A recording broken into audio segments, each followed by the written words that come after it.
dirigeant d'un pays de l'Union européenne et le premier chef d'État d'une puissance occidentale à se rendre à Damas. Et pour plus de détails, j'ai le plaisir d'avoir actuellement avec moi en ligne Madame Farida Choubechi, journaliste et écrivaine qui va nous jeter plus de détails sur cette visite. Bonjour Madame Farida Choubechi et bienvenue. Bonjour à vous et à tous vos téléspectateurs. Bonjour. Alors, la visite annoncée par Emmanuel Macron vers la Syrie, alors, comment voyez-vous cette visite et quelle est son importance dans ce moment actuel? Je crois que c'est une idée qui ne date pas d'aujourd'hui. Le président Macron a déjà reçu le président syrien Ahmed al-Shara l'année dernière et il mise sur le rôle important de la Syrie dans la région du point de vue géopolitique et en plus il compte aussi sur la coopération entre la France et la Syrie, surtout dans les domaines d'investissement et tout ça. Et c'est un pas, à mon avis, qui n'est pas du tout mal. Au contraire, c'est bien.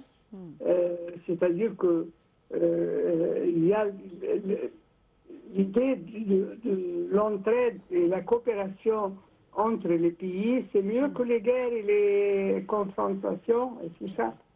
Et ça, je crois que c'est l'idée de M. Macron.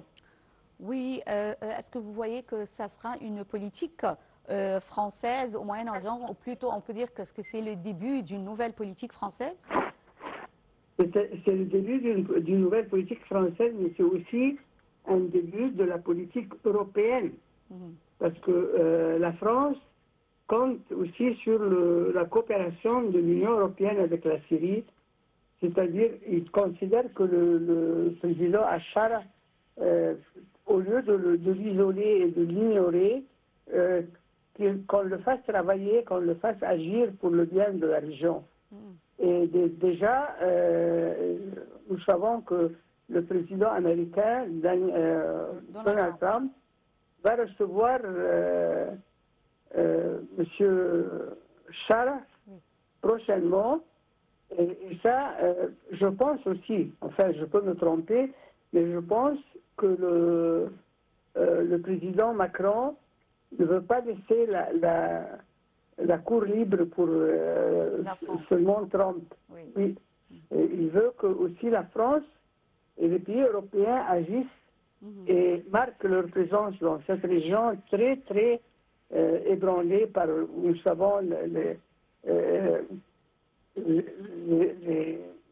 comment dire, les agressions israéliennes qui sont partout. Et d'ailleurs, il y a une partie du territoire syrien occupé par Israël. Et donc, je pense qu'il y aura c'est plus large que seulement une visite du président français à Damas. Il y a beaucoup de points à régler et je crois que le président Macron a tout ça dans la tête. Est-ce que vous voyez qu'avec cette visite de Macron vers la Syrie, est-ce que vous voyez que cette visite, on peut dire qu'elle sera, on peut dire, le retour, ou plutôt le début d'un retour de la Syrie sur la scène diplomatique, la scène internationale? Tout à fait. Tout à fait. Parce que, comme on a dit au début, c'est-à-dire au lieu d'isoler un pays comme la Syrie, qui est très important, comme pays, comme nation, partie de la nation arabe, eh bien, puis c'est un pays qui est limitrophe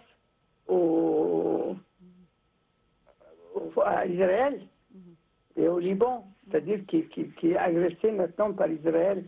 Donc je crois que la période de la suprématie américano-israélienne commence à perdre de l'éclat.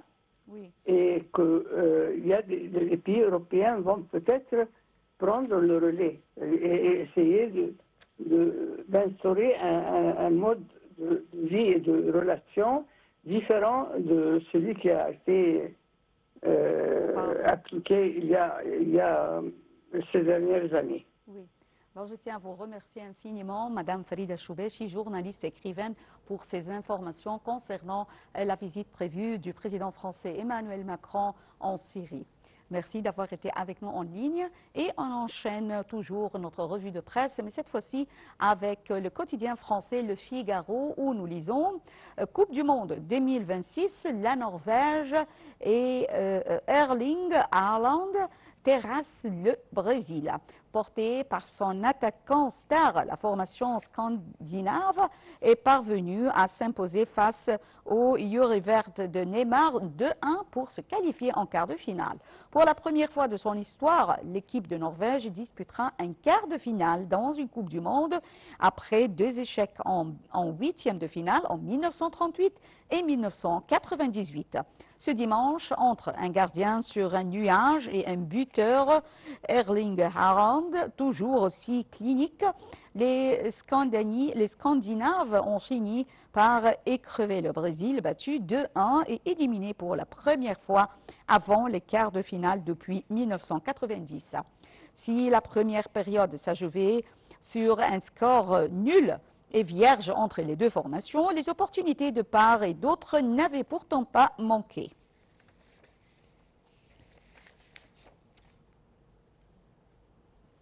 Et on enchaîne avec cette nouvelle qui a été mentionnée à El Ahram Hebdo. Alors on voit comment à Paris revivre Toutankhamun, son tombeau et ses trésors du 3 juillet jusqu'au 6 septembre. Plus de 500 visiteurs ont été accueillis dès la journée d'ouverture, confirmant l'engagement du public pour l'Égypte antique. Du 30 juillet au 6 septembre, Paris Expo, porte de Versailles, accueille l'exposition Toutankhamun, son tombeau et ses trésors.